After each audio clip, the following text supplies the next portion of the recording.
ശ്രീത് പണിക്കർ, സാധാരണഗതിയിൽ ഒരു രാഷ്ട്രീയ പാർട്ടി ചാനൽ ചർച്ചകളിലേക്ക് അവരുടെ അതിഥി വേണ്ടാൻ തീരുമാനിക്കുന്നവർ പ്രതിരോധത്തിലാകുമ്പോഴാണ്, അല്ലെങ്കിൽ ചോദ്യങ്ങൾക്ക് ഉത്തരമില്ലാതാകുമ്പോഴാണ്. എന്തുകൊണ്ടാണ് ഈ വിഷയത്തിൽ CPM-നും BJP-ക്കും ഒരേപോലെ ഉത്തരമില്ലാതാവുന്നത്, ഒരേപോലെ രണ്ടുപേരും ചാനൽ പ്രതിനിധികളെ വിടേണ്ടതില്ല എന്ന് തീരുമാനിക്കുന്നത്? ശ്രീത് പണിക്കർ, താങ്കൾ പറഞ്ഞതുപോലെ പലപ്പോഴും പ്രതിരോധത്തിലാകുന്ന സമയത്തോ കൺവിൻസിംഗ് ആയിട്ട് ഏതെങ്കിലും ഒരു വിഷയത്തിൽ വിശദീകരണം നൽകാനായിട്ട് സാധ്യമല്ലാതിരിക്കുന്ന സമയത്താണ് പൊതുവെ രാഷ്ട്രീയ പാർട്ടികൾ അവരുടെ വക്താക്കളെ ചാനലുകളിലേക്ക് അയക്കാത്തത്. ഇപ്പൊ ഈ ഒരു വിഷയത്തിലും ആരോപണം ഉന്നയിക്കപ്പെട്ടിരിക്കുന്നത് പ്രധാനമായിട്ടും CPM-ന്റെയും BJP-യുടെയും നേരെ ആയതുകൊണ്ട് തന്നെ ഈ വിഷയത്തിൽ കൺവിൻസിംഗ് ആയിട്ട് നിലവിലത്തെ സാഹചര്യത്തിൽ ഒരു മറുപടി പറയാനായിട്ട് അവർക്ക് സാധ്യമല്ല എന്നുള്ള ഒരു വിഷയമുണ്ട്. ഒരുപക്ഷെ CPM ആ ഒരു കാരണത്താൽ പ്രതിനിധിയെ അയക്കാത്തത് എന്താണ് എന്നുള്ളത് നമുക്ക് പിന്നെയും മനസ്സിലാക്കാം. കാരണം അവരാണ് ഭരിക്കുന്നത്, പോലീസ് സംവിധാനത്തിനെ നിയന്ത്രിക്കുന്നത് അവരാണ്. അപ്പോൾ അവരുടെ ഒരു പ്രതിനിധിയെ അവർ വിടുന്നതിന് കുറേയധികം തടസ്സങ്ങളുണ്ട്. കാരണം ഈ അന്വേഷണവുമായി ബന്ധപ്പെട്ടൊക്കെ കാര്യങ്ങൾ, ചോദ്യങ്ങളുണ്ടാകും. പക്ഷെ BJP എന്തുകൊണ്ടാണ് ഒരു വക്താവിനെ വിടാത്തത് എന്നെനിക്ക് മനസ്സിലാകുന്നില്ല. കാരണം BJP-യെ സംബന്ധിച്ചിടത്തോളം ഇതിന്റെ ഡയറക്റ്റ് ഓർ ഇൻഡയറക്റ്റ് ബെനിഫിഷ്യറി എന്ന രീതിയിലത്തേക്കുള്ള ആരോപണമാണ് അവർ നേരിടുന്നത്. അല്ലാതെ ഒരു അന്വേഷണം പ്രഖ്യാപിക്കേണ്ടതോ അന്വേഷണവുമായിട്ട് എന്തെങ്കിലും രീതിയിൽ നേതൃത്വം കൊടുക്കേണ്ടതോ ഒന്നും തന്നെ BJP അല്ല. അപ്പോൾ BJP എന്തുകൊണ്ടാണ് ആ രീതിയിലത്തേക്കുള്ള ഒരു തീരുമാനം എടുത്തത് എന്നുള്ളത് സത്യത്തിൽ എന്നെയും ഞെട്ടിക്കുന്നുണ്ട്. ഞാനിവിടെ മനസ്സിലാക്കുന്ന ഏറ്റവും പ്രധാനപ്പെട്ട ഒരു കാര്യം, ഹാഷ്മി, ഇത്തവണത്തെ പൂരം അട്ടിമറിക്കപ്പെട്ടു എന്ന കാര്യത്തിൽ ഇനി ആർക്കും തർക്കമുണ്ടാകേണ്ടുന്ന കാര്യമില്ല. കാരണം അതിൽ വളരെ കൃത്യമായിട്ടുള്ള ഒരു പ്ലാനിംഗ് ഉണ്ടായിരുന്നു. ഏതെങ്കിലും ഒരു വിഷയം, ഒരു ഭാഗമല്ല ഈ വീഴ്ച വന്നു എന്ന രീതിയിലത്തേക്ക് നമ്മൾ മനസ്സിലാക്കേണ്ടത്. നമ്മളിവിടെ ദൃശ്യമാധ്യമങ്ങൾ വഴി തന്നെ കണ്ടിരുന്ന അവിടുത്തെയുള്ള അങ്കിത് അശോക് ഉൾപ്പെടെയുള്ള ഉദ്യോഗസ്ഥരുടെ ധാർഷ്ട്യം നിറഞ്ഞ പെരുമാറ്റം ഉണ്ടായിരുന്നു. അവിടേക്ക് കൊണ്ടുപോകുന്ന കുടകളും മറ്റുമൊക്കെ തടഞ്ഞു നിർത്തി ചോദ്യം ചെയ്യുന്ന ഒരു സാഹചര്യം ഉണ്ടാകുന്നു. പൂരം ഒരു ഭാഗം നിർത്തിവെക്കേണ്ടി വരുന്ന ഒരു സാഹചര്യം നമ്മൾ കണ്ടു. പോലീസിന്റെ ബലപ്രയോഗം അതിലുണ്ടായിരുന്നു. കുത്തുവിളക്ക് പിടിച്ച ഒരു കഴകക്കാരനെ പോലീസ് മർദ്ദിച്ചു എന്ന രീതിയിലത്തേക്കുള്ള ഒരു ആരോപണം ഉണ്ടായിരുന്നു.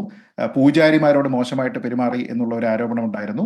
അവസാനം ഈ ഇരുട്ടത്ത് നടത്തേണ്ടിയിരുന്ന വെടിക്കെട്ട് നേരം വെളുത്തതിന് ശേഷം 7 മണിയോ അല്ലെങ്കിൽ 8 മണിയൊക്കെ കഴിഞ്ഞതിന് ശേഷം നടത്തേണ്ടുന്ന സാഹചര്യം ഉണ്ടായി. അപ്പൊ ഇതിൽ ഏതെങ്കിലും ഒരു വിഷയം, ഒരു ഏകോപനത്തിന്റെ പാളിച്ചയുടെ ഭാഗമായിട്ട് ഒരു വിഷയം അല്ലെങ്കിൽ ഒരു കാര്യം തെറ്റായി പോകാം. നേരെ മറിച്ച് ഇവിടെ ഒരു കൂട്ടം കാര്യങ്ങളാണ് തെറ്റായി പോയിരിക്കുന്നത്. അതിന് കൃത്യമായിട്ടുള്ള ഒരു ഇടപെടൽ ആ കാര്യത്തിൽ ഉണ്ടെങ്കിൽ മാത്രമേ അങ്ങനെ പോകൂ എന്നാണ് ഞാൻ കരുതുന്നത്. കാരണം തൃശ്ശൂർ പൂരം എന്ന് പറയുന്നത് വർഷങ്ങളായിട്ട്, എത്രയോ പതിറ്റാണ്ടുകളായിട്ട് ഒരു സെറ്റ് പാറ്റേണിൽ നടക്കുന്ന കാര്യമാണ്. അതിൽ പുതുതായിട്ട് ഒരു ചടങ്ങില്ല. അതിൽ ഏതെങ്കിലും ഒരു ചടങ്ങിന്റെ ഒരു വേദി പോലും മാറുന്ന ഒരു സാഹചര്യമില്ല.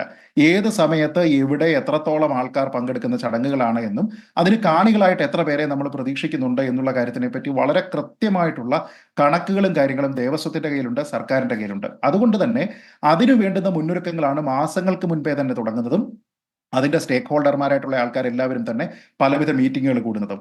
എന്നിട്ടും ഈ പൂരം നടക്കുന്ന ദിവസം തുറന്നു കിടക്കേണ്ടുന്ന എന്താണ് ഈ ഗേറ്റുകളൊക്കെ തന്നെ അടഞ്ഞു കിടക്കുക, അടഞ്ഞു കിടക്കേണ്ടുന്ന ഗേറ്റുകൾ തുറന്നു കിടക്കുക, വടം കെട്ടേണ്ട സ്ഥലത്ത് വടം ഇല്ലാതിരിക്കുക, കെട്ടേണ്ടാത്ത സ്ഥലത്ത് വടം കെട്ടുക തുടങ്ങിയ രീതിയിലത്തേക്കുള്ള ഒരു പാനിക് ഉണ്ടാക്കുന്ന രീതിയിലത്തേക്കുള്ള കാര്യങ്ങൾ അവിടെ ചെയ്തിരിക്കുന്നതിൽ കൃത്യമായിട്ടുള്ള ഒരു പ്ലാനിംഗ് ഉണ്ട് എന്നുള്ളത് വ്യക്തം. 2, ഇതുമായി ബന്ധപ്പെട്ട് വലിയ ആരോപണങ്ങൾ ഉണ്ടാകുന്ന സമയത്ത് അന്വേഷണം പ്രഖ്യാപിക്കപ്പെടുന്നു. ആ അന്വേഷണം പ്രഖ്യാപിക്കപ്പെടുമ്പോൾ അന്വേഷണം എവിടെ വരെയായി എന്ന് ചോദിക്കുന്ന സമയത്ത് അതിനെപ്പറ്റി കൃത്യമായിട്ടുള്ള ഒരു വിവരമില്ല, അല്ലെങ്കിൽ അങ്ങനെ ഒരു അന്വേഷണം നടന്നിട്ടില്ല എന്ന രീതിയിലേക്ക് വരുന്നു. അപ്പൊ ഞാൻ ചോദിക്കുന്നത്, ഈ അന്വേഷണം ഇവിടെ നടക്കാതിരുന്നത് കൊണ്ട് ആർക്കാണ് ഇതിന്റെ ലാഭം? ഇപ്പോൾ CPM പലരും പറയുന്ന ഏറ്റവും പ്രധാനപ്പെട്ട കാര്യം എന്ന് പറഞ്ഞു കഴിഞ്ഞാൽ ഡയറക്റ്റ് ബെനിഫിഷ്യറി ഒരുപക്ഷെ അക്കാര്യത്തിൽ BJP ആണ് എന്നുള്ളതാണ്. പക്ഷെ മുമ്പുണ്ടായിരുന്ന മറ്റു പല കാര്യങ്ങളും അങ്ങനെ അല്ല ഫലത്തിൽ വന്നിട്ടുള്ളത്. ഇപ്പൊ ഉദാഹരണത്തിന് ശബരിമല വിഷയത്തിലും CPM-ന് ഉണ്ടായിരുന്ന ഒരു ആവേശം മൂലമാണ് അത് അത്രത്തോളം കുളമായത്. പക്ഷെ ഇലക്ഷൻ വരുന്ന ഒരു സാഹചര്യം ഉണ്ടായിരുന്നു. പക്ഷെ ഇലക്ഷനിൽ അത് BJP-ക്ക് ഗുണമുണ്ടായില്ല, നേരെ മറിച്ച് കോൺഗ്രസിനാണ് ഗുണമുണ്ടായത്.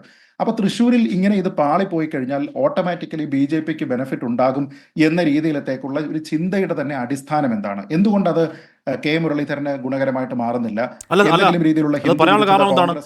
പറയാനുള്ള കാരണം എന്താണ് ശ്രീത് പണിക്കർ? ഇപ്പോൾ ആ ദിവസങ്ങളിൽ അവിടെ ഷൊർണൂർ റോഡാവട്ടെ, MG റോഡ് ആവട്ടെ, എല്ലാ റോഡുകളും ആ രാത്രിയാകുമ്പോഴേക്കും ഈച്ചകറ കോട്ട പോലെ ഒരു ബാരിക്കേഡല്ല 2-3 ബാരിക്കേഡ് വെച്ച് മൊത്തത്തിൽ ബന്ദോബസ്താക്കി.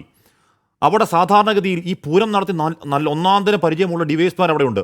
ഒരാൾക്ക് ഈ പറയുന്ന ബാരിക്കേഡ് പോയിന്റുകളിൽ ചാർജ് കൊടുത്തില്ല ഈ അങ്കിത് അശോകനും അജിത് കുമാറും. അതിനുശേഷം അതുവഴി ഈ ബാരിക്കേഡ് മറികടന്നുകൊണ്ട് ഈ സമയത്ത് സേവാഭാരത് ഒരു ആംബുലൻസിൽ അവിടുത്തെ NDA സ്ഥാനാർത്ഥി സുഖമായി വരുന്നു. ഈ ബാരിക്കേഡുകൾ തുറന്നു കൊടുക്കപ്പെട്ടു. ആർക്ക് വേണ്ടി? വത്സൻ തില്ലങ്കേരിക്ക് വേണ്ടിയും B. ഗോപാലകൃഷ്ണൻ വേണ്ടി തുറന്നു കൊടുക്കപ്പെട്ടു. എന്ന് പറഞ്ഞാൽ പൂരത്തിന് നടത്തിപ്പുകാരെ പോലും അകത്തേക്കോ പുറത്തേക്കോ ഇവിടെ അങ്കിത് അശോകൻ അവിടെ ഗുണ്ടായുസം കാണിക്കുന്ന സമയത്ത് ഇതൊക്കെ നടന്നു. അതുകൊണ്ടാണ് ഇത് BJP-യുടെ പ്ലോട്ടാണോ എന്ന് സംശയം ശ്രീത് പണിക്കർ. അല്ല, ആ സംശയം ജസ്റ്റിഫൈഡ് ആണ്. അതിനകത്ത് ഞാൻ തെറ്റൊന്നും കാണുന്നില്ല. പക്ഷേ ഇതേപോലെ സമാനമായിട്ടുള്ള സാഹചര്യം ശബരിമലയിലും ഉണ്ടായിരുന്നു. ശബരിമലയിൽ വത്സൻ തില്ലങ്കേരി മൈക്ക് എടുത്ത് വെച്ചിട്ട് അവിടെ ഉണ്ടായിരുന്ന ആൾക്കാരെ അഭിസംബോധന ചെയ്യുന്നതിനെ പറ്റിയിട്ടുള്ള ഒരു വാർത്ത ശ്രീ ഹാഷ്മി ഓർക്കുന്നുണ്ടാകും. അതെ.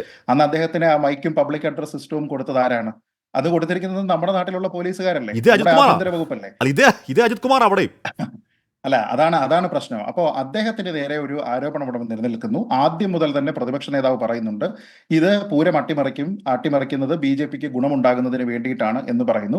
കോൺഗ്രസ് ആദ്യമേ തന്നെ ആയുധം വെച്ച് കീഴടങ്ങിയ രീതിയിലത്തേക്ക് പറയുകയാണ്. കാരണം ഇത് ഉണ്ടായിക്കഴിഞ്ഞാൽ ആം, ഗുണം ഒന്നും തന്നെ പോസിറ്റീവായിട്ടുള്ള യാതൊരു നേട്ടവും കോൺഗ്രസിന് ഉണ്ടാകുന്നില്ല, നേരെ മറിച്ച് എല്ലാ ഗുണവും ഉണ്ടാകുന്നത് ബി.ജെ.പിക്കാണ് എന്ന രീതിയിലത്തേക്കുള്ള ഒരു കാര്യമാണ് അവർ പറയുന്നത്. പക്ഷേ നമ്മളൊരു കാര്യം ആലോചിച്ച് നോക്കിക്കഴിഞ്ഞാൽ കോൺഗ്രസിന്റെ അന്നത്തെ സ്ഥാനാർത്ഥി ശ്രീ കെ മുരളീധരൻ ആദ്യം മുതൽ തന്നെ ആവർത്തിച്ചു പറയുന്നത് റിസൾട്ട് വരുന്ന സമയത്ത് ബി.ജെ.പി സ്ഥാനാർത്ഥി മൂന്നാമതായിരിക്കും എന്നാണ്. അപ്പൊ അങ്ങനെ ഒരു സാഹചര്യമേ അവിടെ ഇല്ല എന്നായിരുന്നു അവരുടെ ഒരു പക്ഷം. ഞാൻ പറയുന്നത് ഇതിൽ രാഷ്ട്രീയം മുൻനിർത്തിക്കൊണ്ടാണ് ശ്രീ സുനിൽകുമാർ ആയിക്കോട്ടെ, മറ്റുള്ള ആൾക്കാരായിക്കോട്ടെ എല്ലാവരും അഭിപ്രായം പറയുന്നത്. ഞാനൊരു തൃശ്ശൂർക്കാരൻ എന്ന നിലയ്ക്കാണ് ഈ വിഷയത്തിനെ സമീപിക്കുന്നത് എന്ന് ശ്രീ സുനിൽകുമാർ പറയുമ്പോൾ പോലും അദ്ദേഹം ഒരു ഇടതുപക്ഷ പ്രവർത്തകനായിട്ടും രാഷ്ട്രീയക്കാരനായിട്ടും അവിടുത്തെ സ്ഥാനാർത്ഥിയായിട്ടും തന്നെയാണ് ഈ വിഷയത്തിനെ കാണുന്നത് എന്നുള്ളതാണ് എന്റെ ആക്ഷേപം. അതല്ലായിരുന്നുവെങ്കിൽ അല്ല, അതിൽ ഇത്രകാലം തെറ്റെന്താണ്? അദ്ദേഹത്തിന് കാത്തിരിക്കേണ്ടി വരുന്ന ആവശ്യം ഉണ്ടാകുമായിരുന്നു. എന്തോ അല്ല, അതിൽ തെറ്റെന്താണ് ശ്രീത് പണിക്കർ എന്ന് പറഞ്ഞാൽ അവിടെ മത്സരിച്ച ആളാണ്, അവിടെ മത്സരിച്ച ഇടതുപക്ഷത്തിന്റെ സ്ഥാനാർത്ഥിയാണ്. അവിടെ ഈ പറയുന്ന പൂരം അലങ്കോലമാക്കൽ മാത്രമല്ല, ഇടതുപക്ഷം വിശ്വാസികളുടെ പൂരം അലങ്കോലമാക്കി എന്ന പ്രചരണം ഉള്ളിൽ വേദനിക്കുന്ന ഒരു മനുഷ്യൻ എന്നുള്ള നിലയ്ക്ക് കൂടി ഈ അന്വേഷണം നടക്കണം എന്നാഗ്രഹിക്കുന്നത് തെറ്റാണോ? അന്വേഷണ റിപ്പോർട്ട് എവിടെ എന്ന് അല്ല ചോദിക്കുന്നത് അതിൽ തെറ്റാണോ? അല്ല, സ്ഥാനാർത്ഥി എന്ന നിലയ്ക്കോ രാഷ്ട്രീയക്കാരൻ എന്ന നിലയ്ക്കോ ആ കാര്യത്തിൽ അദ്ദേഹം വേദനിക്കുന്നുണ്ട് എങ്കിൽ എനിക്കതിൽ ബുദ്ധിമുട്ടില്ല. പക്ഷെ അദ്ദേഹത്തിന് ബുദ്ധിമുട്ടുണ്ടെന്ന് തോന്നുന്നു. കാരണം അദ്ദേഹം പറയുന്നത് ഞാൻ തോറ്റ സ്ഥാനാർത്ഥി എന്ന നിലയ്ക്കല്ല പറയുന്നത്, ഒരു തൃശ്ശൂർക്കാരൻ എന്ന നിലയ്ക്കാണ് എന്ന അദ്ദേഹത്തിന്റെ വാദമാണ്, എന്റെ വാദമല്ല. ഞാൻ പറഞ്ഞത് അങ്ങനെ ഒരു തൃശ്ശൂർക്കാരൻ എന്ന നിലയ്ക്കായിരുന്നു അദ്ദേഹത്തിന്റെ വാദമെങ്കിൽ അദ്ദേഹത്തിന് ഇത്രയും കാത്തിരിക്കേണ്ട കാര്യമുണ്ടായിരുന്നില്ല. അദ്ദേഹത്തിന് RTI കൊടുത്തതിന് ശേഷം മാത്രമേ ഇതുമായി ബന്ധപ്പെട്ട് ഭരണകക്ഷിയുടെ ഏറ്റവും പ്രധാനപ്പെട്ട ഒരു സഖ്യകക്ഷിയുടെ ഏറ്റവും പ്രധാനപ്പെട്ട ഒരു നേതാവിന് ഇതുമായി ബന്ധപ്പെട്ട കാര്യങ്ങൾ ലഭ്യമാവുകയുള്ളൂ എന്നുള്ളൊരു കാര്യമുണ്ട്. അദ്ദേഹം നേരിട്ട് ആരോപണങ്ങൾ ഇതുവരെ പറയാത്തത് എന്താണ് എന്നുള്ളതിനൊരു കാരണമുണ്ട്. അതെല്ലാം രാഷ്ട്രീയമായിട്ടുള്ള കാരണമാണല്ലോ. ഒരു തൃശ്ശൂർക്കാരനെ സംബന്ധിച്ചിടത്തോളം, ഞാൻ തൃശ്ശൂർക്കാരനല്ല, പക്ഷെ എങ്കിൽ പോലും ഒരു യഥാർത്ഥ തൃശ്ശൂർക്കാരന്റെ വികാരം എന്ന് പറഞ്ഞാൽ അതിൽ ആര് രാഷ്ട്രീയം കളിച്ചു, ആർക്ക് വേണ്ടി കളിച്ചു എന്നുള്ളതല്ല.